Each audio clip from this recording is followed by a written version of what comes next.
নমস্কার বন্ধুরা, শুভ সন্ধ্যা। আজকে আমি বেশ কিছু কাটিং নিয়ে এসেছি, তোমাদের সাথে শেয়ার করব সেগুলো। চলো, আমি গ্রো ব্যাগ রেডি করে রেখে দিয়েছিলাম আগে।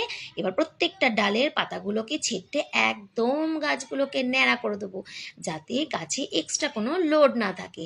এরবার কি করব, এক এক করে সমস্ত কাটিংগুলোকে আমি রেডি করে নিলাম। রেডি করে নেওয়ার পর যে অংশটা মাটিতে পুঁতবো সেই অংশটা 45 ডিগ্রি অ্যাঙ্গেলে আমি কেটে নেব।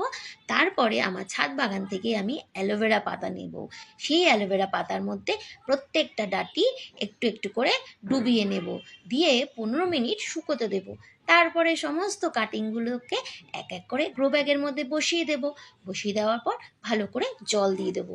নাও, এবার আমার সমস্ত কাটিং রেডি। তোমাদের সাথে আমি শেয়ার করলাম যে আমি কিভাবে কাটিং থেকে চারা করি। এবার বর্ষায় আসলে তোমরাও ট্রাই করো। ভিডিওটা ভালো লাগলে অবশ্যই ফলো করে দিও। Tata, by.